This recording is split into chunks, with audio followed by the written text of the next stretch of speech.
I'll start with a land acknowledgement, and then I have some thank yous, and then I will give my introduction of Giovanna.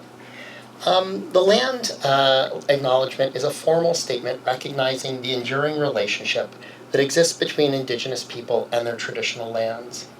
Acknowledging the land is an Indigenous protocol used to honor the Indigenous territories where you are working, living, or visiting. Land acknowledgements are not given in the past tense, but recognize that colonialism is an ongoing process. I am from the territory of the Tongva in the Los Angeles Basin and now reside as a settler in Toronto. Toronto, or Tuckeronto, has been the site of human activity for 15,000 years. This sacred land is the territory of the Huron-Wendat and Petun First Nations, the Seneca, the Mississaugas of the Credit River, and the nations of the Haudenosaunee Confederacy. It is marked by a history of settler colonialism, genocide, and resistance. It is the site of ongoing colonial projects, even as their persistence and violence are erased in dominant accounts of the city. Today, Tuckeronto is still the home to Indigenous people from across Turtle Island, intersecting communities consisting of those native to this land, Indigenous people from other territories, settlers who have come here by choice, communities forced into diasporas by the transatlantic slave trade or other forms of settler colonialism and imperialism. The territory is the subject of the Dish with One Spoon Wampum Belt Covenant, an agreement between the Haudenosaunee and the Anishinaabe confederacies to peaceably share, care for, and protect the land around the Great Lakes. Subsequent Indigenous nations and peoples, Europeans, and all newcomers have been invited into the treaty. The Truth and Reconciliation Commission has 94 calls to action, including reaffirming that treaties with Indigenous peoples be lawfully honored. Tuckeronto is covered by Treaty 13 and the Williams Treaty. We're grateful for the opportunity to visit and work on this land and recognize our varied responsibilities toward it. So first, I just want to start by thanking the Cinema Studies Institute and Alberta Zambenedetti and Denise Ng in particular for helping sponsor this talk. We are at the Cinema Studies Institute for helping organize everything that made this possible. I especially want to thank Laura MacDonald and the University of Toronto Libraries, especially Rachel Beatty, Christina Stewart, Dylan Risk, Dave Pascoe, especially for yesterday's tour. That was really wonderful and lovely. Thank you. And then Luca Somigli at the Italian Studies Department. Thank you for helping co-sponsor. Javed Mustafa and the Faculty of Information also helped co-sponsor the talk. So thank you to everyone who made this possible. Giovanna Fossati is a professor of media heritage, technology, and culture at Utrecht University. Before her appointment at Utrecht, she served as the chief curator and deputy director of collection and knowledge sharing at the Filmmuseum, which I had the privilege of visiting last summer, and it truly is a fantastic experience. If you are ever in Amsterdam, I strongly encourage you to go. Additionally, she was a professor of film heritage and digital film culture at the University of Amsterdam, where she taught in the MA Preservation and Presentation of the Moving Image program. Fossati's research focuses on film restoration, digitization, and the theory of film and archival practice, with recent emphasis on developing a more global and sustainable approach to film archiving. She recently led the research projects The Sensory Moving Image Archive, Boosting Creative Reuse for Artistic Practice and Research, and is currently involved in the project Narratives from the Long Tail, Transforming Access to Audiovisual Archives. Fossati is the author of From Grain to Pixel, The Archival Life of Film in Transition, which argues that film's transition from the materiality of analog to digital formats occasions ontological changes that transform the practice of film's archival preservation, restoration, and presentation. And in my own writing, Fossati's attention to film's material qualities has inspired me to think about how vulnerability, including damaged frames, burns, tears, chemical distortions, become part of film's visual language. Films take on a new sense of beauty in their material decay and aesthetic fragility that helps us feel their loss. As we feel film flicker away on screen, its vulnerability helps bring it back to life. Fossati is co-author with Tom Gunning, Joshua Yumibe, and Jonathan Rosen of Fantasia of Color in Early Cinema, This is truly a gorgeous book, itself an artifact that pays tribute to the wonder of cinema. I love that the book bibliographically imagines cinema's beauty, sort of combining the formal qualities of both media. And if you have not seen the book in person, I strongly recommend it. I'm sure there is a copy in the library. Finally, Fossati is co-editor with Annie van der Oeven of Exposing the Film Apparatus, the Film Archive, as a research laboratory, and was guest editor with Floris Paulman and Eve Mason for the special issue of Moving Image Journal focusing on activating the archive. Please join me in welcoming Professor Fossati.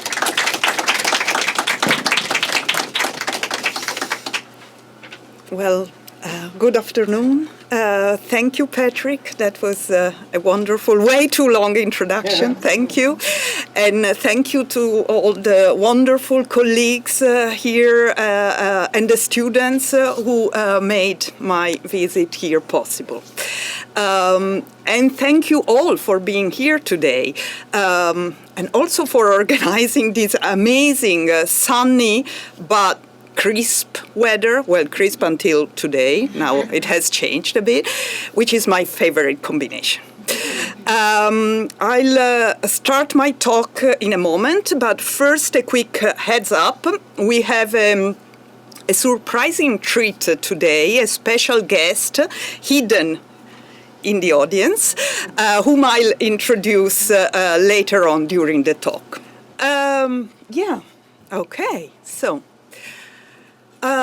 To discuss new approaches to, by the way, this is from the book, Fantasia of Color in Early Cinema. I love this image, so every time I don't know what to put on a slide, then you'll see this image. To discuss new approaches to audiovisual heritage, I'd like to focus on the Bits and Pieces collection at Filmmuseum. This collection has been used in many projects over the years by I itself and by independent artists and filmmakers alike. To be honest, it's not a new approach at all. The project is now over 40 years old. But I see it as a wonderful example of how tradition and innovation don't necessarily exclude each other. In fact, I hope to show how the past and present are deeply interconnected, and more specifically, how our analog past and digital present can exist in continuity. They can be bridged in ways that preserve the best of both technologies and their associated cultural practices. At the end of my talk, I'll take a step back to reflect on a broader issue that's central to my current research, the urgency of embracing a more global and sustainable approach to film archiving and film research. I'll briefly highlight some of the exciting new possibilities emerging in our field when we begin to bridge different traditions, both in practice and in how we understand film. And that's also when I'll introduce our guest. But first, the Bits and Pieces collection. To understand how the Bits and Pieces collection came about, first we must go back 38 years to the Netherlands Filmmuseum, today known as Filmmuseum, in 1987. In that year, the museum changed quite dramatically its course under its new director, Hoos Blotkamp, who worked closely together with Belgian filmmaker, scholar, cinephile and writer Erik de Kuyper first, and filmmaker and writer Peter Delpeut later, who became the first two museum's artistic directors. In those years, a regime change, in Delpeut's words, took place, which made the museum undertake restoration and presentation practices that were mainly moved by the aesthetic value of films, or cinematographic appreciation, as expressed by film scholar and archivist Mark-Paul Meyer, rather than by their historical or canonical relevance. Indeed, the focus of the Filmmuseum shifted from the celebrated centerpieces of official film history to its margins. Fitting examples of this new direction is the unprecedented attention given to non-fiction films from the 1910s and the restoration of silent films with their original colors. This shift in focus can be interpreted in light of the new film history movement, the movement of media historians dedicated to rewriting film history as a societal history of film cultures instead of merely an art history of the moving image, as well as the media archaeological approach emerging at the time and renewed his interest in archival holdings. The Filmmuseum's shift in perspective went a step farther, as it did not just lock the interest of film historians and archivists on the forgotten non-canonical films of the silent era. It also promoted creative engagement with and reuse of archival films. In my view, this has been one of the most visionary components of the policy laid out by Blokkamp, De Kuyper, and Del Peut, as it is still informing new archival practices that are emerging today, more than 30 years later. The perfect example of this new element are the compilations of film fragments restored and presented in programs known as Bits and Pieces. Indeed, Bits and Pieces are not only curated compilations, but also the source of infinite possible new compilations, and as such, the archetype of reuse and or remix as we know it today. What are Bits and Pieces? Let's start by discussing more in details what this collection is about while we watch the Bits and Pieces compilation number 416 through 425, edited by Mark Paul Meyer in 1997. Eric de Kuyper started the Bits and Pieces tradition in 1989, shortly after becoming the artistic director of the Netherlands Filmmuseum. Peter Del Peut, who followed de Kuyper, wrote about this collection in a number of papers. In 1997, Del Peut refers to the Bits and Pieces project with these words. I quote, "In many film archives, fragments are disappearing in the trash. They are difficult to catalog, and who will ever want to look at them if there is so little knowledge about them?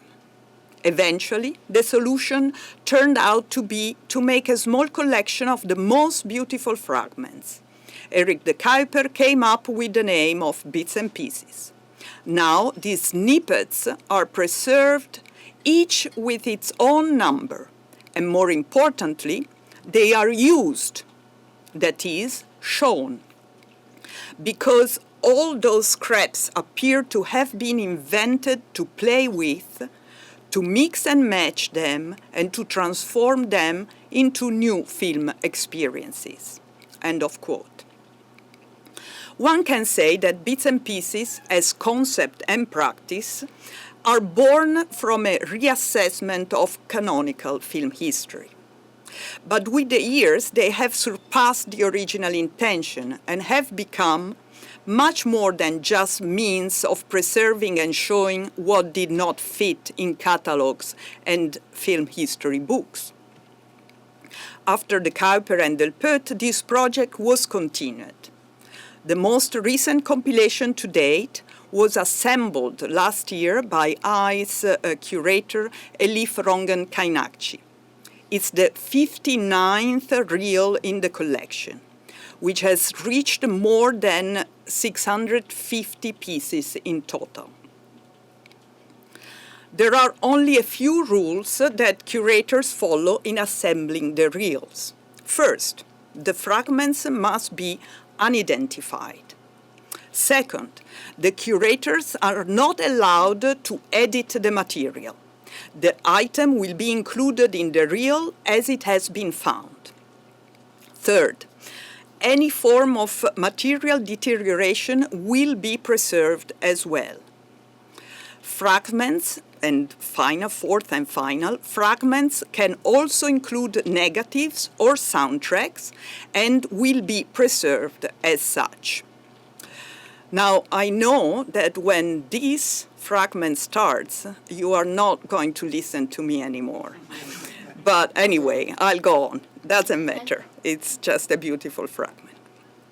Each reel is about 300 meters long with a projection time of approximately 15 minutes and typically includes 10 to 15 fragments.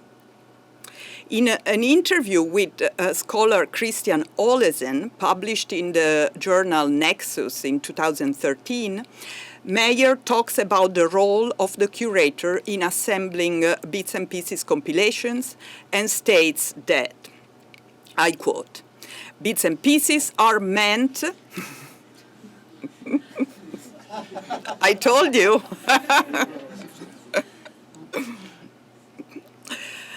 I quote, "Bits and pieces are meant as a format without an author, which allows the spectator to look over the shoulder of the archivist and into the archive." End of quote. For many years, this privileged perspective, that is, looking over the shoulder of the archivist, was only possible for a spectator witnessing a projection of the Bits and Pieces collection in the museum theaters or at a festival, or for found footage filmmakers approaching the museum to use the collection in their new production. With mass digitization and online access, this privileged perspective is becoming possible for many more people, inside and outside the film archival community. Thanks to recent digitization and online access projects carried out by film heritage institutions, in the last 15 years, we have seen the growth of a community of online users who can access for the first time a still very limited selection, but still, of material that is kept in the vaults of film archives. Today's users can access entire films, but also isolate fragments or single frames. They can enjoy a kind of access that was once prerogative of film professionals, in particular archivists, scholars, and filmmakers. This new approach to film heritage can be recognized in particular in the widespread practice of reusing and remixing archival fragments, such as the bits and pieces. Thanks to digitization today, it is much easier to use single bits and pieces fragments, pulling them out of the reels where they were edited by the museum curators. Users can choose an isolated fragment and use it for their goal, ignoring the linear sequence by which they were originally assembled. All 647 bits and pieces have been posted on the YouTube channel, and about 50 bits and pieces are readily available for free download and reuse on the platform Open Images. On the other hand, what has not changed much in recent years are the legal issues with regard to online access, reuse, and remix possibilities. Indeed, legal restrictions are the main obstacle for archives to make their digitized holdings available online. The Bits and Pieces collection lives in a hybrid legal status. As these fragments are not identified, they cannot be considered public domain or orphans. So strictly speaking, they cannot be reused.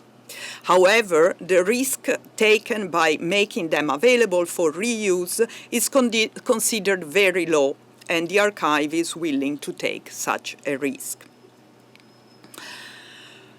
So before I move on to my next slide, so perfect timing. So I'll move on to the next slide before we see Sevilla. So by Sevilla, at this point, I'm going to mention a few examples of reuse of the bits and pieces collection. So we'll start with Celluloid Remix, which is an online contest launched for the first time in 2009 and again in 2012, a collaboration between Filmmuseum and the Netherlands Institute for Sound and Vision, led by I's Digital Presentation Department and its head, Irene Hahn. The contest was intended for both film professionals and amateurs and was based on a selection of digitized film fragments from I's collection. The contestants were invited to remix the footage into new short films with a new soundtrack. The second Celluloid Remix contest focused on the theme found footage. For this edition, 60 fragments from the Bits and Pieces collection were made available online for reuse and remix. 75 contestants took part to this edition. I would like now to show the short film by the title Untitled by Daniel Zollosi, which was the winner of the second edition of the Celluloid Remix contest.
The second and more recent example that focuses on the reuse of bits and pieces is Jan Bot.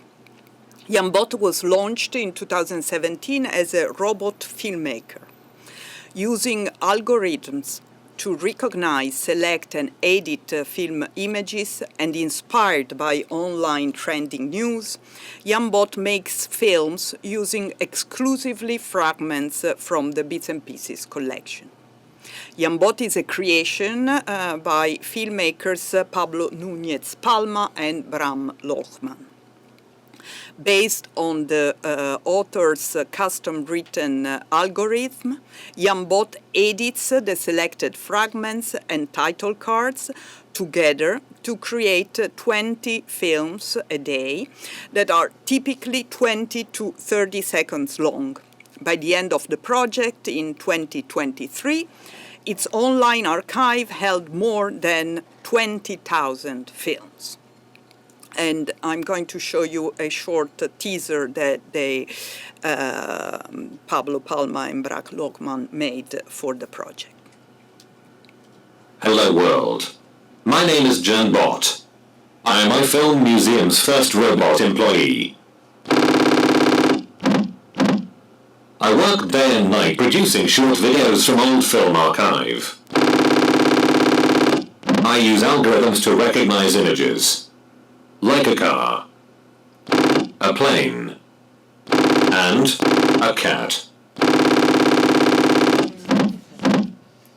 I fetch inspiration from daily news to make films like this. About Kate Middleton, or this. About Game of Thrones. If you want to see more of my films, go to www.jan.bot. Goodbye.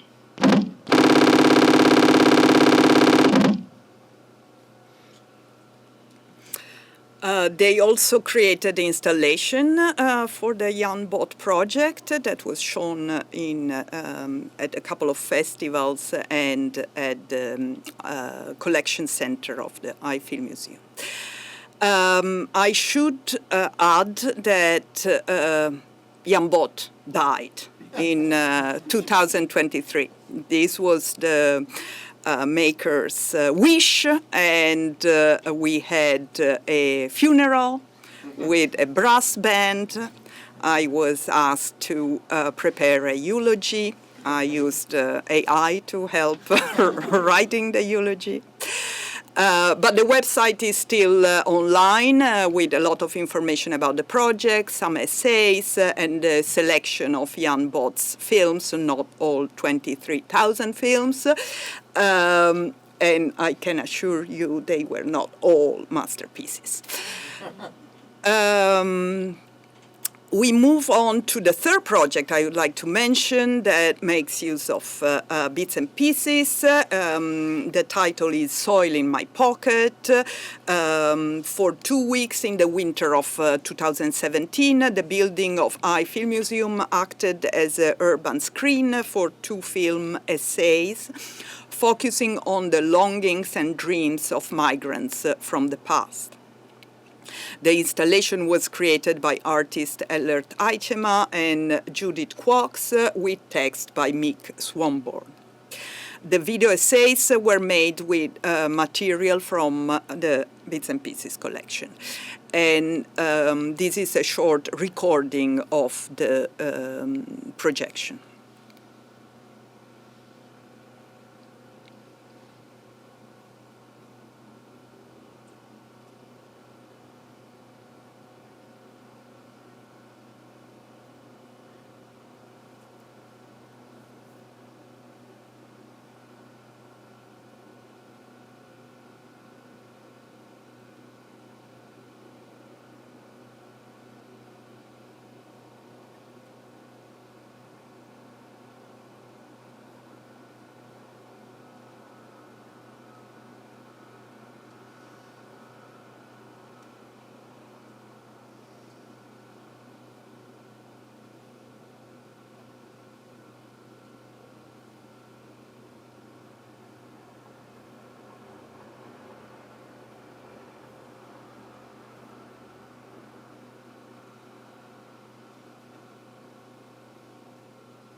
The Bits and Pieces collection has also been used in a research project funded by the Netherlands Organization for Scientific Research, the Sensory Moving Image Archive, boosting creative reuse for artistic practice and research, that ran from 2017 until 2020.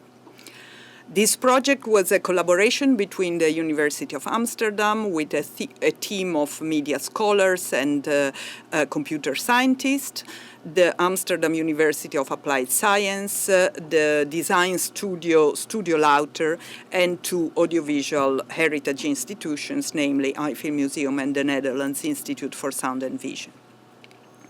The SEMIA project, that's the acronym for the project, focused on the needs of creative users and researchers to explore and reuse digitized heritage collections based on visual sensory features such as color, shape, and motion. As part of this research, we organized 2 brainstorm sessions to investigate which common visual qualities people discover in film images from a variety of films. Participants saw all kinds of visual similarities in the film images, many of them unexpected. We managed to place most of them under the umbrella terms of color, form, movement, and texture. One of the project's outcomes was a prototype for browsing or exploring audiovisual collections based on their visual characteristics. And that's the website for the link to the prototype. And if you are interested to learn more about the project, you can find much more material on the website. Influenced by the outcomes of the SEMIA project, Filmmuseum set out to develop a new installation to enable museum visitors to explore the collection in an intuitive visual way. So instead of letting the visitors search through filmographic criteria such as title, director, or year of production, they aimed at using non-semantic search tools to explore the collection, in line with the visual nature of the medium. The project was led by Irene Hahn, head of digital presentation at and involved a team of colleagues at Filmmuseum, curators, exhibition experts, etc., and multiple external agencies that all contributed their own expertise. The film catcher was the final result. When visitors enter the film catcher, they are surrounded by clips from the collection and are struck by its diversity and richness. In the room, there are 9 devices that can be used as control panel by the users. The control panels contain a touch screen, which the visitor can pan and tilt, so that they can use it as a pointer. Now, on this control panel, they can choose to catch or to throw. In case they like to influence what is being shown on the wall, they choose throw. On the tablet, an index of stills is shown. Each still represents a unique characteristic, for example, a color, like blue or magenta, an activity, like cycling, or an object, like flowers. The visitor selects one of the stills and swipes it towards the wall. Here, a film still representing the color magenta is swiped towards the wall, and after that, the wall fills up with magenta-colored shots from different films in the collection.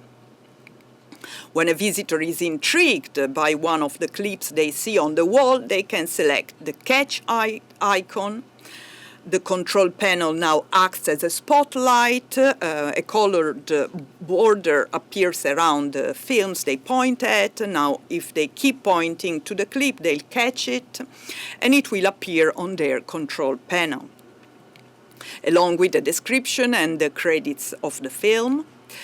And if they want, they can even watch the entire film or play with their favorite scene. In December 2022, after 2 years of work, the film catcher was finally open to the public, and I'll show you now a fragment from a promotional video made by I that provides a little clearer insight in how it works.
The Bits and Pieces collection I introduced at the beginning of this talk emerged at a time when Filmmuseum was becoming a place of experimentation. There was ample room for innovation and a strong desire to redefine what film archiving and the presentation and reuse of archival collections was about. More than 3 decades later, I believe Filmmuseum remains driven by a spirit of experimentation and an openness to reassess the role of the archive in today's society. However, many of the examples discussed so far are deeply embedded in the reality of a large European institutional archive, where I have worked for the past 28 years. This institutional reality operates within the dynamics typical of a publicly funded entity, which must navigate the demands and expectations of its funders. For the final part of this presentation, I would like to shift to a completely different example, one that reflects a new direction in my research, but also highlights how archives are moving into a much broader space that extends beyond the limitations of national heritage institutions. In the theoretical sphere, as early as 2010, scholar Caroline Frick questioned the traditional role of institutional audiovisual archives, particularly in Europe and North America, which have typically been structured around the logic of national cinema. More recently, I have advocated for the development of new theoretical frameworks that embrace a more inclusive conception of heritage, grounded in decolonial principles and transcending traditional notions of national cinema, author-centered frameworks, and film as art discourses. Even more recently, in 2023, the open access publication Accidental Archivism, edited by Stephanie Schulte-Strathaus and Vincent Hediger, brings together more than 50 authors to offer programmatic statements and proposals that explore an artistic space between archiving and activism. Alternative or counter-archival practices are nothing new, but never before they have become so central to the discourse on media heritage, both in academic and professional spheres. Today, I would like to discuss with you the case of Tanzanian collective Ajabu Ajabu, Kiswahili for peculiar. Ajabu Ajabu activities include the promotion of film culture and African film heritage by working closely with DJs who reinterpret old films which are then shown to local communities. They also make films and support discussions around film culture and heritage in Tanzania. In particular, Ajabu Ajabu critiques the power imbalance of cinema cultures and encourages open and inclusive reinterpretation of works according to their ever-evolving cultural significance. Among other projects, they promoted the reinterpretation and re-release of the 2001 Tanzanian film Mangamizi, The Ancient One. Despite some international acclaim, Mangamizi remained virtually unseen in Tanzania and Africa, something that, as we know, is far too common for works of African cinematic heritage. Ajabu Ajabu has engaged with established networks of local so-called pirate distributors and cinemas to bring the film back to audiences across Tanzania. This has been done in collaboration with local film translators, as in the case of DJ Black, who reinterprets and recontextualizes films into a form more familiar to local audiences. Ajabu Ajabu also engaged with the makers of Mangamizi, who welcomed and applauded this initiative. In Ajabu's words, this collaboration has led towards collective thinking processes around and reimagining of the act of preservation along modes of non-hierarchical access. To illustrate their work, I'd like to watch with you the short film Apostles of Cinema, which was directed in 2022 by Dara Amilia, co-founder of Ajabu Ajabu. And now for the treat, today's treat, quite unexpectedly, I received a message from Dara just yesterday. She told me, hey, I'm in Toronto and would be happy to attend the talk today. So here she is, Dara.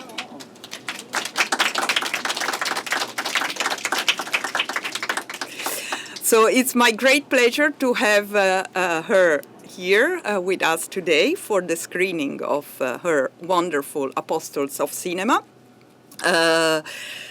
After the screening, which runs about 15 minutes, we'll move on to Q&A and I hope a lively discussion. Enjoy.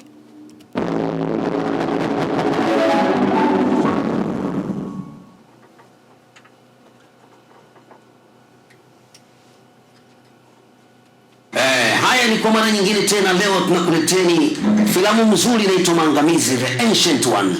Movie ilichezwa hapa lakini haikuweza kuonyeshwa. Leo bwana tunairejesha tena kwa Tanzania, iko mahala pake leo.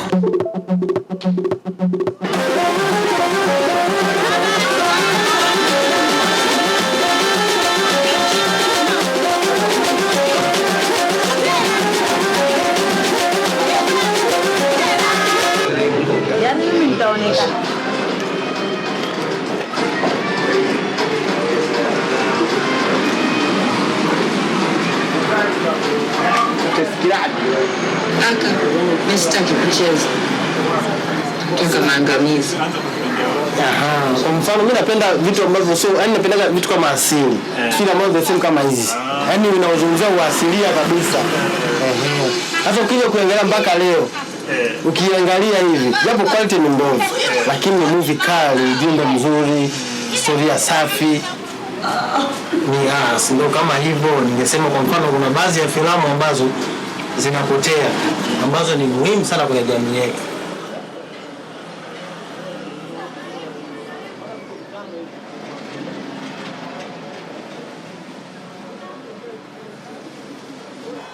sidhani kama ni kweli wanaiba filamu. Mimi sidhani. Sijajua, lakini kwa hiyo ni mtu ambaye namjua muda mrefu. Sasa sijajua kama ni wengine wapo hivyo haula, lakini huyu namuona yuko kawaida sana, kwa sababu unaweza kupata huduma kwa pesa yako. Na ulianza kupendea movie wapi? Hapa. Kumbe Frank ndio amesababisha. Nimemkuza huyo, bado mdogo sana. Na mimi nimekuza banda lake, lilikopa alikuja na meza. Kwa hiyo taarifa changu. Tena unaniambia kabisa nenda YouTube. Nanua bando langu, naingia YouTube, na download, naweka zangu kwenye mashine yangu na mimi naanza kuuza. Kosa langu ni nini? Ufanye labda let's say hapa Msasani kuna vibanda kama let's say labda 30. Unajua umwambie 2200 ni 30. Kwa Tanzania nzima unashangaa. Lakini ukisema ukaze hamna kuonyesha tu, ukaionyeshe wapi sasa? Sasa inaishia huko. Mimi nafikisha kitu ambacho amekifanya kwa sababu lengo ngoma ifike huku. Na inafikaje? Ni sisi. Anaanza lakini sasa Mungu kama Mungu asifungue kama shaka. Yale wanauma Januari.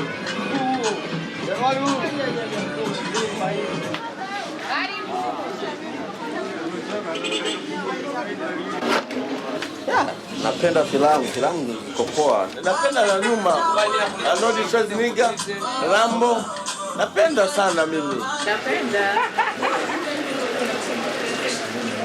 Movie nyingi tu kama ile labda I love you I'm sorry. Hiyo ya Korea. Imeachia uhuru sana filamu za nje. Ni kuchukua nafasi hapa Tanzania.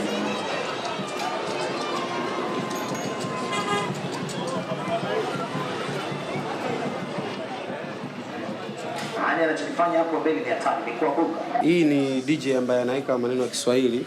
Hii ndo wahusika wenyewe. Hii ni jina la movie. Hii ni kama tunajipromote, yani mtu akitaka kutufollow Instagram pata kwa jina la Msomali World Movie. Kuna tamthilia tuseme mpya imetoka Kikorea au ya series ya Kizungu imetoka, mimi huwa namlipa hela, nikimlipa yeye ananiingizia maneno ya Kiswahili, mimi naingiza sokoni. Ile eneo iko kutoka kama nimekuja lakini sio kuja kuiba bag. Nasa ni vichini.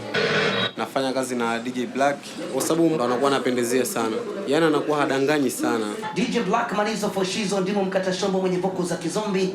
Anakuleta kwenye bonge la mashine hii wanaita Casino Lawyer moja kwa moja.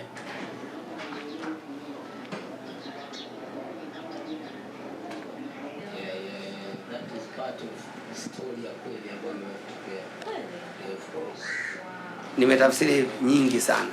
Ni nyingi sana. Yaani kwenye 50,000 zinavuka. Yaani zinavuka kazi nyingi.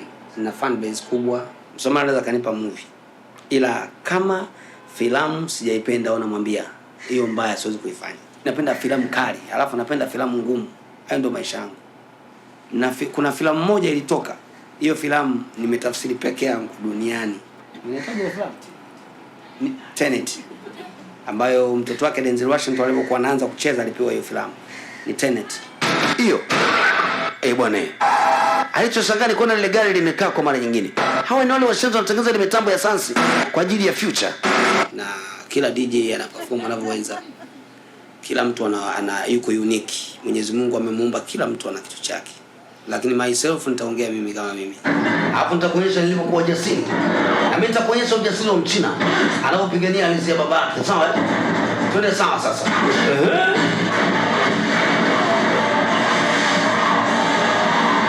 Unajua mimi napambana kwa sababu ya nini?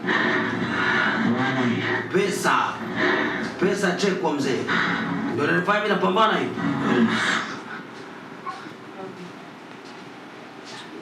Mimi wala wamekata. The pass gone. Oh shit. Wow. Kwa imegoma kabisa? Umeme lizima. Ile Scott amekutana na yule Mchina, sio alikuwa anaogopa Scott. Akamwambia TANESCO wazima umeme. Si translate kinachoongeleka labda from Swahili to English. No, kwamba nagonga kile Swahili kwa Kiswahili lakini kwa kuelezea story. Sisi kama pilot kwa sababu we do our own thing and you do yours. Just kosa letu tunaonekana kwa sababu tuna copy, kukopi kwetu tunatafsiri movie kwa kurekodi. Ni kweli ni copy, lakini anatakiwa aje Arnold Schwarzenegger anaambia bwana hii ndio ni light reserved. Jackie and I are on a mission to stop piracy. Let's terminate it. Kama mtu na download hii hapo maangamizi yanapatikana huko jamani. Tunaweza tukafika mbali. Moja kati ya filamu ambayo ina vipengele vya kutosha. Bonge la dude. Martin Muhando, nataka nimuone huyo jamaa. Amnaye sana, kafanya kitu anaweza kaniambia na mimi. Yeah, 1 2 1 2. Leo na manizo kama kaida DJ Black na kuleta na dude jipya. Dude unaweza kusema jipya lakini na imani kwamba inawezekana filamu ambayo hapana mtu aliyewahi kuitazama, lakini moja kati ya kazi nzuri, classic movie kutoka ndani ya viunga vya Tanzania. Samia anakutana na daktari mgeni kwenye leo. Lakini kila kimtazama ule daktari anaona picha ule mtu ambaye mara nyingi huwa anamuona peke yake. Director wa filamu hii mzuri bwana Martin Muhando, ni filamu mzuri ambayo ina tuzo 2 kubwa, tuzo kutoka nje na iliwahi kuingia katika tuzo za Oscar japo haikuchukua. Usiogope kujifunza kwa sababu kipaji ni kisu ambacho ni butu, so elimu ndio inayonoa kisu. Tukafanya filamu bora nzuri kama Maangamizi, The Ancient One. Bwana ndo mwenyewe. Ndio mwenyewe. Bwana hamu ya kukutana nawe sana. Sio lakini mimi ushanibiti rafiki yangu. Kwa nini? Unajua tu hawatambui sanaa ambayo wewe unayo. Okay. Kabisa. Hii ni sanaa ya hali ya juu mno. Kuweza kufanya kitu kama hiki, kuweza kuieleza hadithi hivi kwa urahisi na kumfikishia yule mtazamaji bila yeye kuhangaika. Hiyo ni sanaa kubwa sana. Watu wanafikiri hawa ma DJ. Sawa. Lakini ni kazi kubwa unayoifanya. Nashukuru. Asante sana kwa kazi njema, na mimi na Mwenyezi Mungu nataka hii filamu iwafikie watu waitazame katika kile kipeo ambacho wewe umeweza kueleza. Na mradi umeshafika hapa. Itafika. Oye, mapozi yako yale achana na. Mapozi gani Black bwana unaninanga sana. Wewe Black unaninanga sana. Banda lolote mabanda hapo mengi. Hata kama amepanga huyu, anahama, anakuja mwingine naye anahitaji vile vile. Apange hiyo hivyo. Badala video.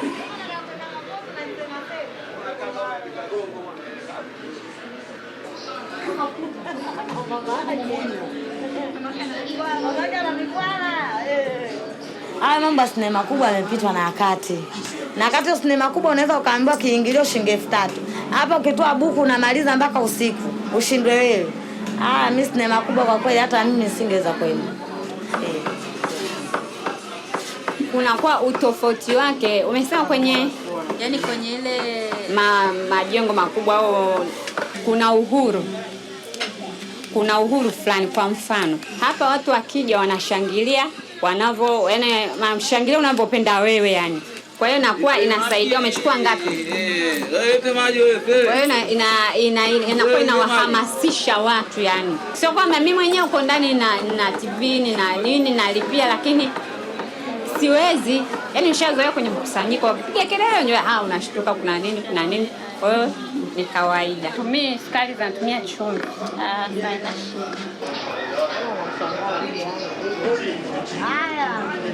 Nimechagua kwa sababu mimi sanaa ni ndoto yangu. Nimepambana tangu na umri wa miaka 12. Filamu kama 15 niliocheza. Zipo katika mitandao.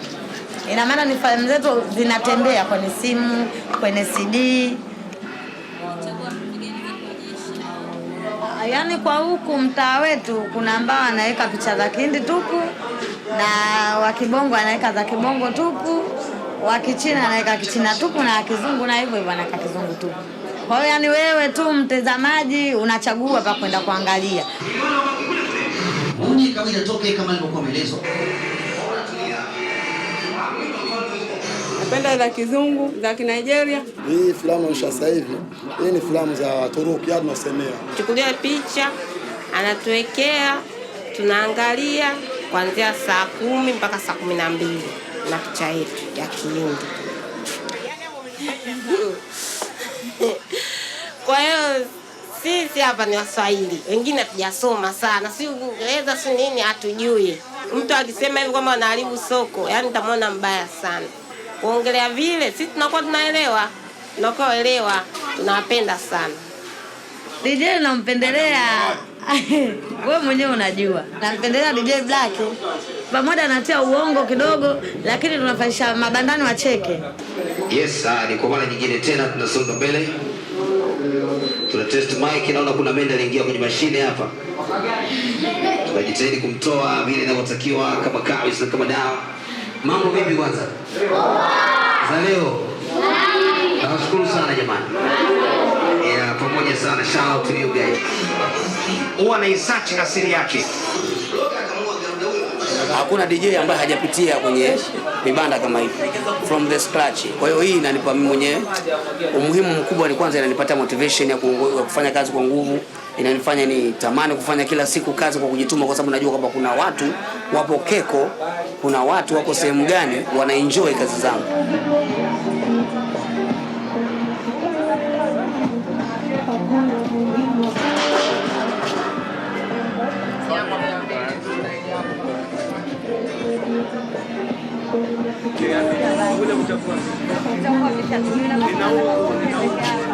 Angamizi ni picha ya kibongo lakini lilotoka muda.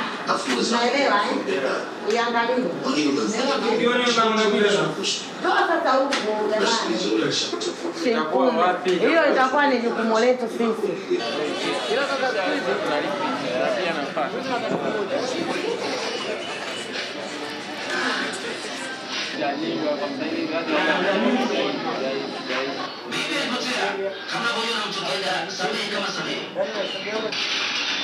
Zamani sana. Anakuja kutana na mimi. Naona umeshaanza kutumia kipaji chako ulichopewa na wahenga wako. Hongera.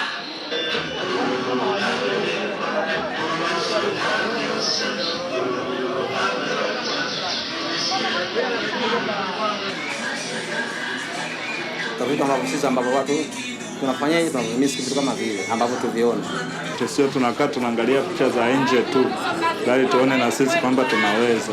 Ila tukiona kama hivi tunaona na sisi tunaweza, kumbe kitu kinawezekana. Movie nimeiona, kikubwa hasa DJ amepita vizuri, kila mtu anaelewa lugha iliyotumika. Hivyo kwa nimependa sana Maangamizi. I like it. Yeah, movie nzuri.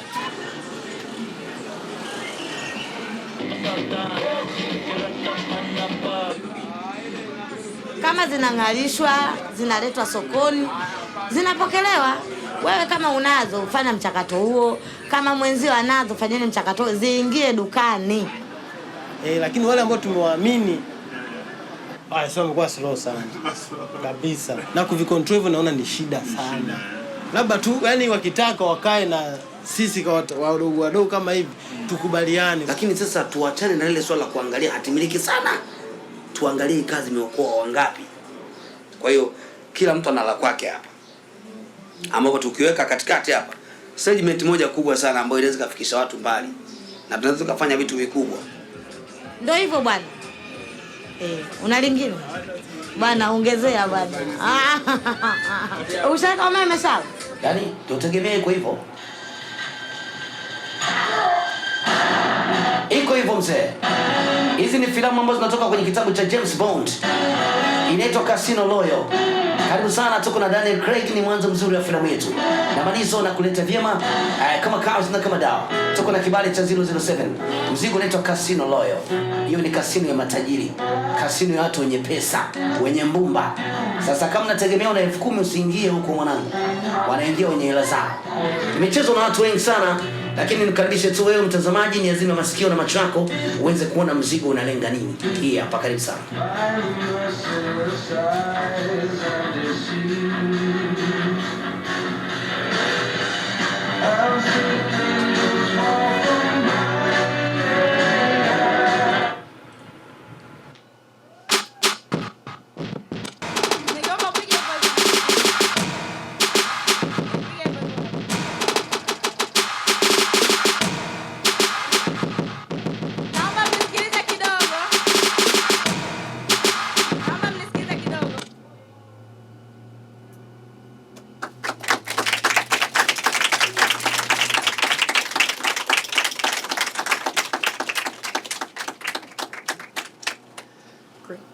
I had the chance to go to the Filmmuseum last summer, and I was wondering if you could. I know you touched on it in your talk, but can you tell us a little bit more about how?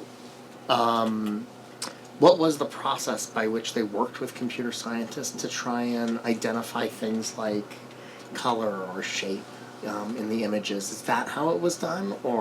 And do you know anything about the software used in order to build that incredible exhibit? And I can say I'm sure I spent like at least 40 minutes catching and throwing in that room, and then I watched all of Cabaret, because there's like booths where you can watch whole films.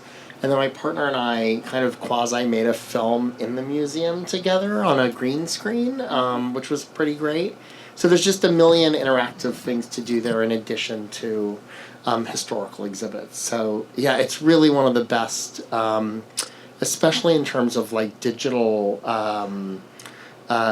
curations that I've ever been in, or ever experienced at a museum. So yeah, if you could just maybe a little more about what was the process of working with computer scientists to build this thing? Well, you can use either. Yeah, I can. You can use that. Okay. Thank you. So let's. No, I don't remember the software. I know. It's just a very well known software, but I just cannot remember, so it's something that anybody can use. But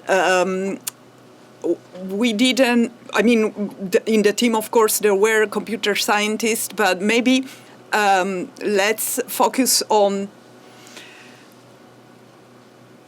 the curation aspect, because I think maybe that's the most significant lesson learned in the process. Even though there has been a whole process of AI identification of shapes, color, etc., so much work went into hand-picking films, fragments, and so forth. And I'd like to say it because it was part of the experimentation, and now actually Filmmuseum just started a new project to refine even more that application of AI possibilities to this specific installation. But what I found particularly interesting is that compared to the first installation we created for the opening of Eye in 2012, which was a similar fully immersive installation where AI was not even in our vocabulary and it was all hand-picked and edited. I think we didn't save 1 minute compared creating this one with the use of AI. And I'd like to stress that because I do think AI possibilities are very important and worth exploring, and I think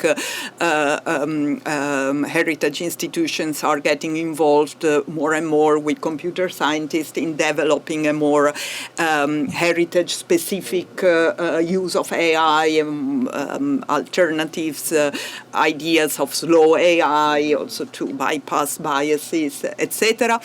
That said, the curation is still a very much one-on-one human process, and I think it's okay.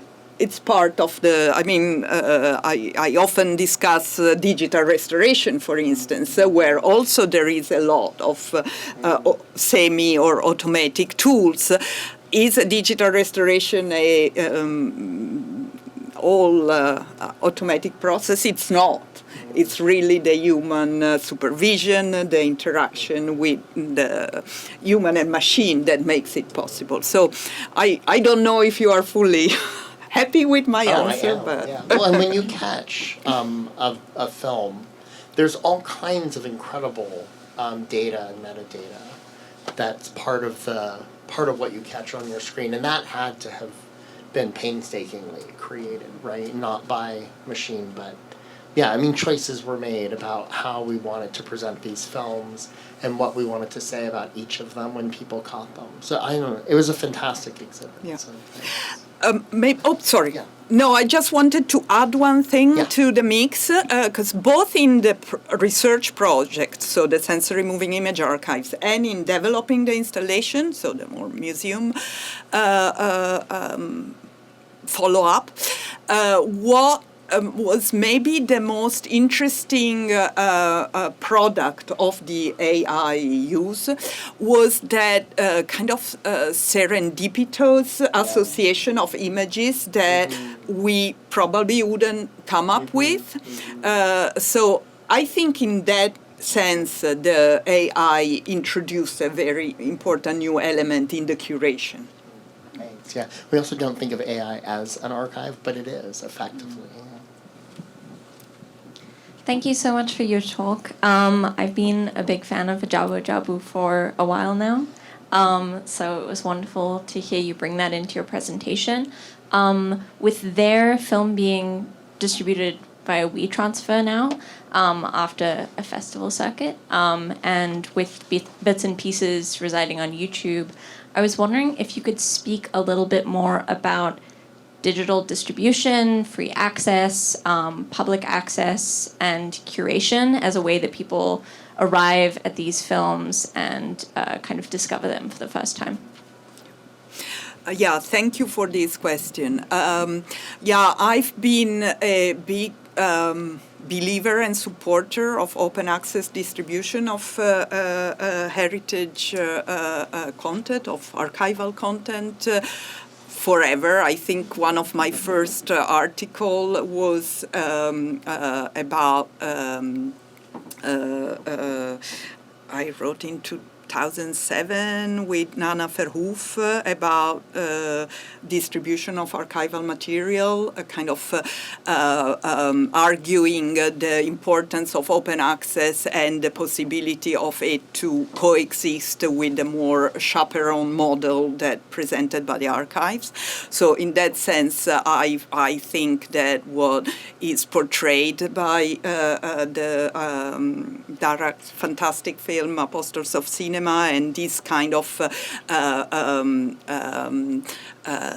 networks of informal distribution is amazing, and it's something that also ties in with the tradition of film. I mean, thinking of since the silent era, narrations, or in many countries, the traveling cinemas, someone with a van, a 16mm projector. I was in Thailand last year at the Thai Film Archives. They revived one of these traveling vans with 16mm and a narrator who do the dialogues, the singing, the sound effects was amazing. And I think it's a wonderful tradition and should be kept alive. And I think it's the digital makes it even more possible and easier. That said, I mentioned also in my talk copyrights. And for Europe and North America, copyrights is even more an issue than everywhere else for institutions that kind of have to follow the law, I guess. It's really a huge headache, because without getting into all the details, but Walt Disney. Just let's name Walt Disney. I mean, our copyright system is built around the superpower of cinema. It's not a system that has been created and adapted to make film archives available. Films that their own makers, as we've seen here, would love to see distributed online in whatever ways. But following the law, you have to contact every single maker and producer of every single film in an archive. And when I worked at we tried that. It's impossible. Filmmuseum, which is not even a huge archive, has 55,000 titles. You cannot just call up and negotiate contracts with 55,000 makers.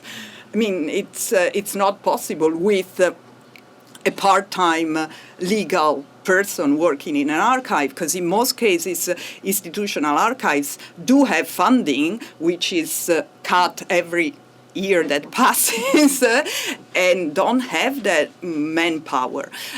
Film archives don't own rights to what they keep.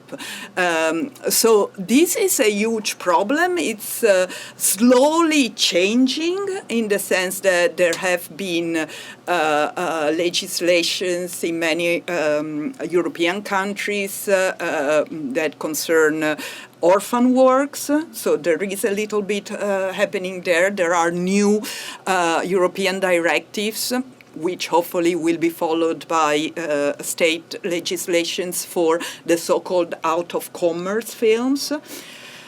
So, yeah, hopefully one day it will be easier. But yeah, sorry, long answer to your question. Thank you. Thank you so much. Thank you so much for this wonderful talk. I'm Ilana Yurkonite, a postdoctoral fellow here at the Cinema Studies Institute. I really, appreciate the talk, which was both informative and entertaining.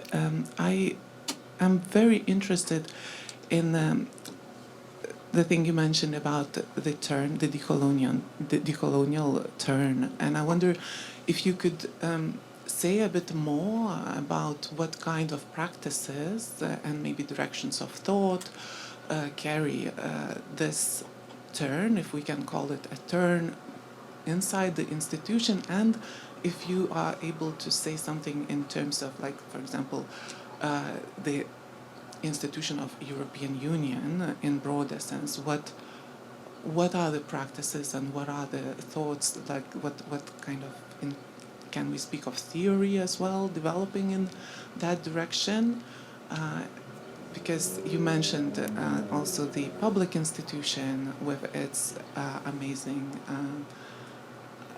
affordances, but also limitations, right? So, and I'm wondering if there is also awareness of being inside of the European Union and how these things are being perceived and developing.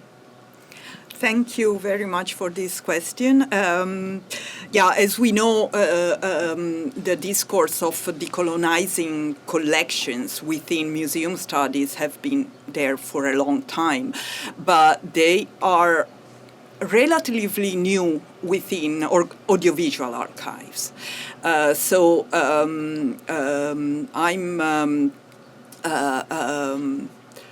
I've been thinking along these lines, and my research has been shifting into this direction for a few years now. But I see that we still lack a vocabulary within audiovisual archives to discuss this, because in many cases it's not something that you can translate one-on-one. It's not.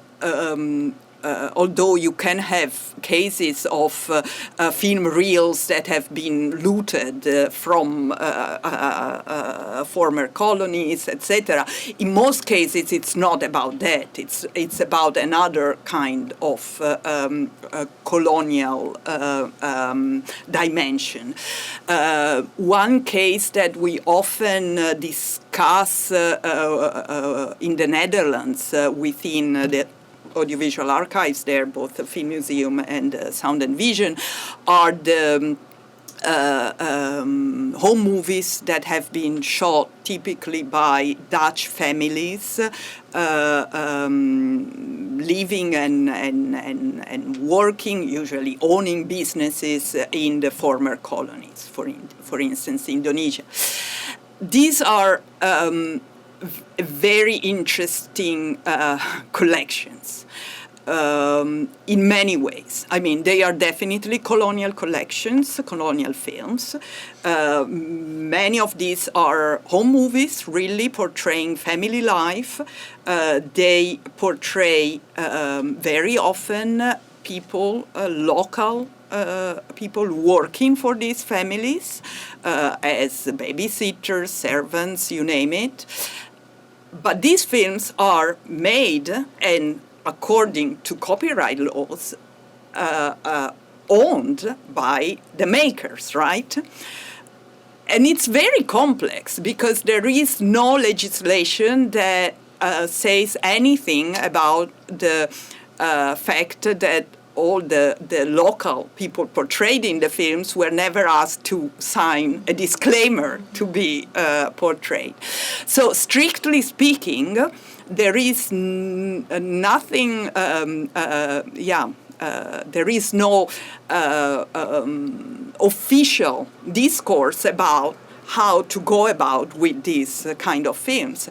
And discussions about it are only emerging now. And it's, I think it's very fascinating, it's very important, but it's still very much in an early stage. And this is just an example of how you can translate the colonial discourse to audiovisual archives. I'll stop here, but it's a long, important discussion to be had. Thank you for such a great talk. I have a comment and then a question. So thank you for showing Apostles of Cinema. It strikes me that it's an incredibly teachable film for example, teaching students, let's say, the work of Ramon Lobato, who argues that the epicenter of global film culture has never been formal distribution, but has always been informal distribution, and that piracy is as old as the cinema. And I'm just so moved by your saying that copyright law is so much in the hands of conglomerate media interests, often against the interests of filmmakers themselves, and that what I find in teaching piracy to students is that even if students themselves are steeped in piratical practices, on some level they've internalized some of the industry language around revenue leakage. And that it's very difficult to break them out of that and see piracy as a form of access in the global south. And that a certain amount of kind of overzealous copyright protection can actually hurt the interests of archives, right? Whose interest is in access and preservation, not revenue, right? So thank you for showing that. For my question, I was thinking about Peter Delpeux, and what I'm familiar with is his older work, Lyrical Nitrate, right? So he is a filmmaker who is also an experimental archivist and curator, and I was wondering, since you showed us the Film Catcher project, how you might kind of frame for us maybe the difference and the similarity between kind of filmmaker-driven reuse and remix projects, like Lyrical Nitrate from 1991, I think, and Decasia by Bill Morrison from, I think, 2001. So these are filmmakers' archivological practices versus this kind of user, so it's an institutional authored, like Filmcatcher is institutionally based archival reuse remix project that is interactive for the user.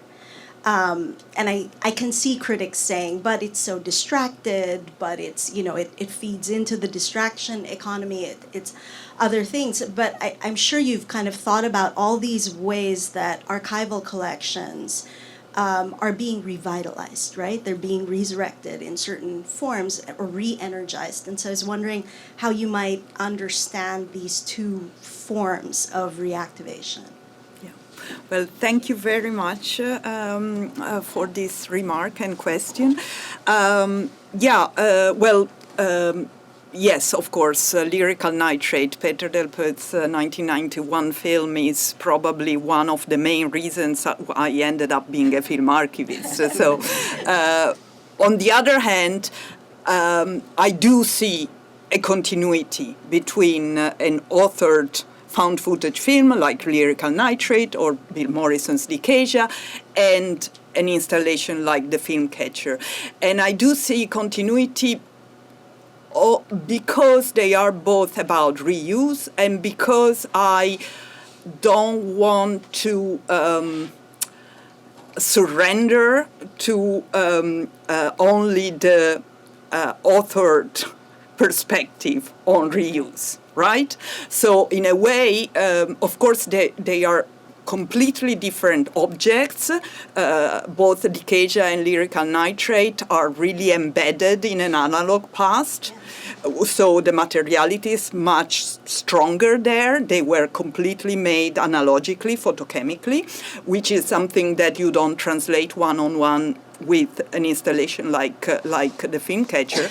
But looking at more the reuse aspect, the practice of reinterpreting, reusing, recycling archival material, I don't see a big difference between what Peter Delpeut and Bill Morrison did with what you can do when you walk into a film catcher and play around with images. Of course, you'll do it only for a couple of minutes. They've spent years working on their films, but it's the same logic of reactivating archives. So in that sense, I do see a big continuity. On the point of materiality, where I do see big discontinuity, on the other hand, I've dreamt of translating the materiality as much as possible also into the digital realm and the possibilities with digital tools applied to archival collections. And one of my big frustrations with the Sensory Moving Image Archive project and with the Throw and Catch, the Film Catcher installation, was that we couldn't get the film texture as part of it. And mainly because we could not work with high scans. It was just too much computing power. So you don't see the grain, you don't see the scratches. We couldn't have that. So, but I'm a persistent girl, so I ended up being involved in a project which I work on at the moment. It's a project with Sarah Kenderdine at École Polytechnique in Lausanne and colleagues at the University of Amsterdam and Zurich, and within the framework of narratives from the Wrong Tale. And in that project, we managed to create a fully immersive installation with 8K scans from one of the oldest collection at Filmmuseum, the Mutoscope and Biograph collection, which was scanned at 8K. I already said that, sorry, jet lag. And as a visitor, you walk into this archive, 3D, and you really feel the materiality of this incredible format that only lived between 1896 and 1902, was created on 68 millimeter film, nitrate film, without perforations, with a resolution that it's comparable to IMAX 70, and you really finally catch that texture and that materiality. So it is possible even to translate that materiality, which was, by the way, something I also tried to do in book form, which was much easier than in terms of data, quantity of data, with the fantasia of color book. Because at the end of the day, what I think a huge new possibility that we have today is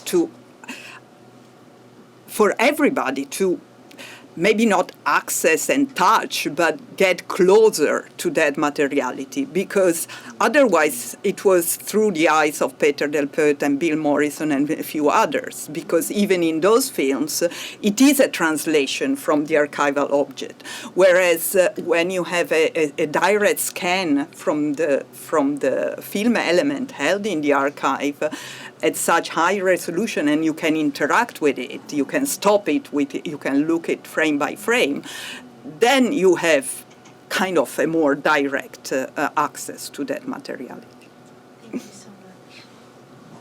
Thank you very much. So I want to thank you so much for already a very great talk, and I want to thank everyone else for having such great questions that I now have to follow up with my kind of dumb one. So mine's more about like the bits and pieces thing, where I was wondering if you knew if any of the clips had been identified after having been included in the compilations, and if this has or ever will had happened, kind of what would happen on the other end, like copyright-wise or otherwise? Yeah, thank you for your question. Yes, actually many bits and pieces, especially since they are all online. So many have been identified. The curator said I don't tell too much about it because they want to avoid copyright implications. Yeah, but again, yes. Thank you for a wonderful talk and for the workshop yesterday. I'm just wondering if you can speak to the decision of the Filmmuseum to put the logo watermark in the images themselves, because I guess different archives probably, I guess, debate that decision, or maybe it's dependent on the nation, I'm not sure, the copyright laws.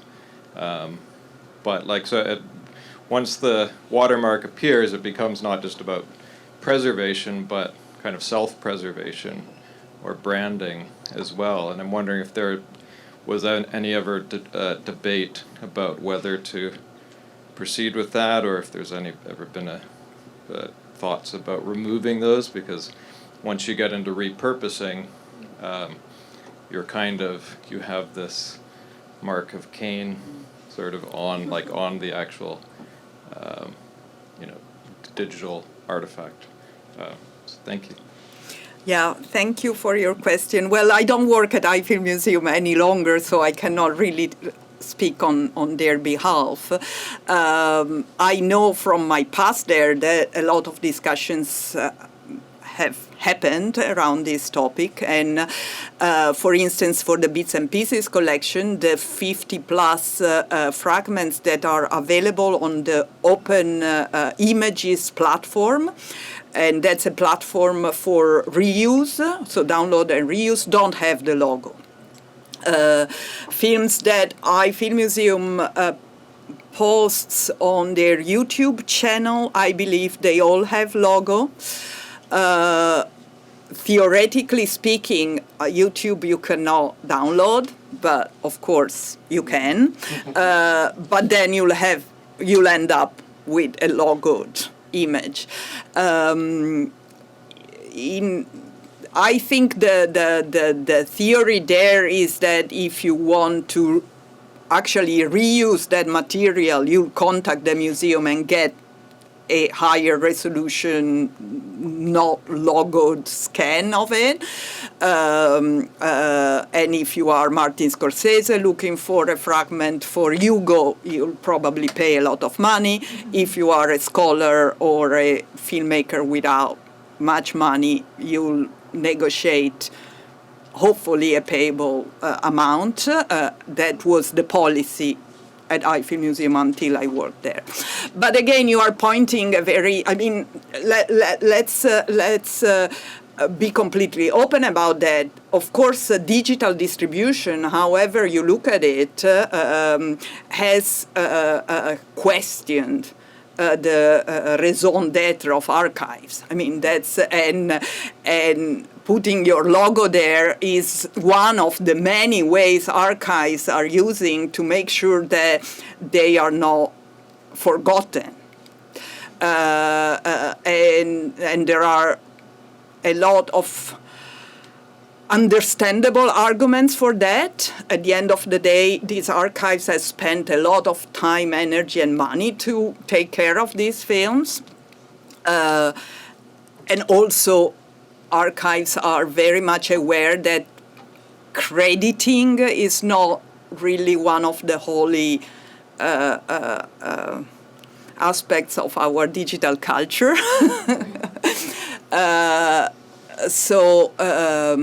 On the other hand, I do believe that real open access is an access without a logo. But again, the reality is in the middle. Hi, Jessica Lapp, Faculty of Information. Thank you so much. This was such a wonderful and engaging presentation. I have a question about the nature of the digital surrogates that you showed. So the bits and pieces, digital surrogates of the original archival material, or the pieces of the film catcher, digital surrogates, right, of the original material. And this is this is a big question, but it's something that I'm thinking about lately. So I'd love to hear your input. But in the context of the eye and in these two projects, what considerations went into producing a good surrogate? So was it thinking about usability? Was it thinking about capturing the original material as closely as possible? Was it thinking about size, portability? I'm just wondering if you have any thoughts or to share around those decision-making processes. Well, thank you. This is a great question that I already thought about 3 possible ways to approach it. Well, first of all, let's, as far as I know, in my experience as a chief curator at I for 15 years, the general policy there is to digitize so close as possible to the original material, and especially to all its visual and aural characteristics. So this is kind of the general answer to that. That said, I know for a fact that there are limitations. For instance, the digitization of the bits and pieces collections have all been done from the 35 millimeter preservations of the reels. So they have not gone back for digitization to the nitrate compilations. And that's for a number of reasons, but mainly for time equal money. It is much easier to scan a relatively new 35 millimeter print than scan a nitrate reel. So you lose a generation. And most of these fragments are not first generation anyway, because they are mainly prints, so they are already a couple of steps farther from an original negative, etc., etc. That said, you could argue that a good 2K scan of a preservation print from this kind of material, once digitized, is kind of close to the 35 millimeter you would see. So there is not a huge loss. And second approach to your question that I just want to quickly mention is, do we really need that high quality in preservation and digitization? And this is a question I would have never asked only 10 years ago, for many reasons. I would have not thought about how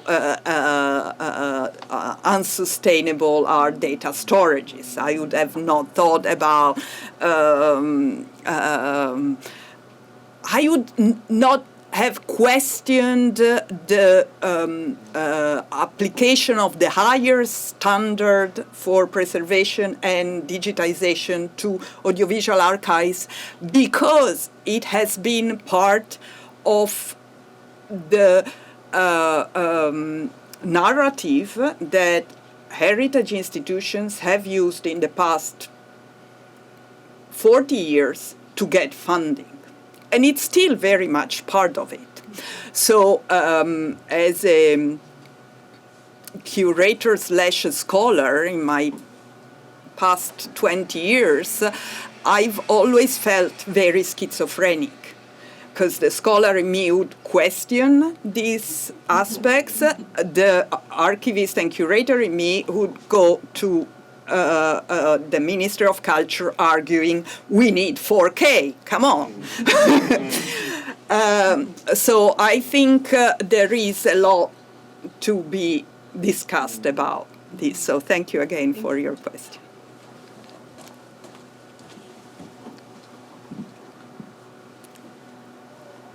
I have a question about art market. Is it at all, like, are you observing, and does it mean anything? Does it change the way the dynamic, the legal dynamic in the archives is being discussed? And specifically, I'm thinking about the tendency to edition works, and that matters in terms when these works engage with originally archival footage, or with something when, like, the work, for example, is being taken out from the archives. Like, there are some examples. I'm guessing maybe you know what I mean. So does this impact anyhow the way the archive considers the future, especially in juridical terms, right? Yeah. Yeah, good point. I don't think this has. Let's start in another way. So yes, definitely there is this long-standing difference between a film that is shown in the theater belongs to a distribution and a market mechanism that it's completely different than the same film being shown as an installation in a cinema, in a museum, right? So we have all those examples of, I don't know, Mark Lay's The Clock that can only be shown in museums and not in a cinema, which translates into a completely different order of financial transactions, of value. And these are aspects that have been discussed and studied by many, and I'm thinking in particular the work by Erika Bolsom that's very, very interesting and fascinating in this respect. What I've noticed working at I is that after I moved to the new museum in 2012, opening a big exhibition room space, all of a sudden these two logics were coexisting. I haven't seen much interplay between the two. So the artists who are museum artists keep making edition works in different edition with that market logic, and filmmakers keep making movies to be shown in the movie theater and be distributed. And will that change? Maybe. I don't think archives are really have much to say about it. I think it's more a matter of makers maybe shifting between the two worlds, because they are completely different worlds. Although there are some makers who are also artists and vice versa, but in many other ways, these are completely different scenes. So I don't have a good answer to your question, sorry.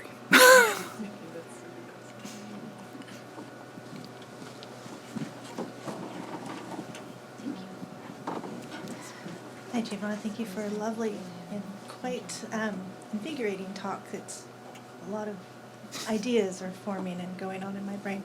But just to get back to Jessica's question is the narrative of film archives that we've just been kind of hammered with forever, it seems, is for digitization, it's to the object of film preservation is to kind of replicate, but not really replicate, back to as original as possible, back to the original material. So, hence the arguments to scan at 4K, to scan at 6 or higher, to get that quality, cinematic quality that you would get off of a 35 print, and you'd capture that materiality. So my question is do you think that should be challenged a bit, potentially, or rethought in a different way where we kind of don't have to rely so much on digital storage and the environmental impacts that all of that plays into? I'd just like to know your thoughts on that. Thanks. Yeah, thank you. No, I do think we need to challenge that, and in general challenge the kind of standardization approach to it. I definitely think we need 4K, 8K, and whatever technology can provide us with for some films, but not necessarily because they are masterpieces in someone's canon, but because you want to, well, for several reasons, because that materiality is a part of the work itself. So in many cases with experimental film, the materiality is so part of the work that if you lose that, you lose the work. Or because representatively you want to know how nitrate film stock looked like, and nitrate film will eventually disappear, even if frozen or, well, frozen could stay a long time, but we'll see. I think it's important that we can keep using that technology when we can afford it, based on various considerations. But I don't think it's, and nobody thinks it's realistic that that level of standards is applied to all audiovisual heritage. It's just impossible. And also, not only unsustainable, but unpayable, and for even the richest archive to maintain data storage at level for 2 or 3 copies in different locations. Come on, it's not going to happen. I mean, even Google has problems with that, will have problems with that on the longer term. So yeah, I do think we need to open up that discussion to, and it's a tough one, because again, if we challenge that narrative, we really, heritage institutions risk losing some of the arguments that have worked for so long for getting funding. On the other hand, yeah, if we don't, I think we need to have a more nuanced approach. We need to make it a more complex narrative. Great. Well, thank you so much. We've, kept you up here answering questions this whole time, almost 2 hours. So that was so generous of you, and it was such a fantastic talk. So I just want us all to thank you. Thank you all. Thank you.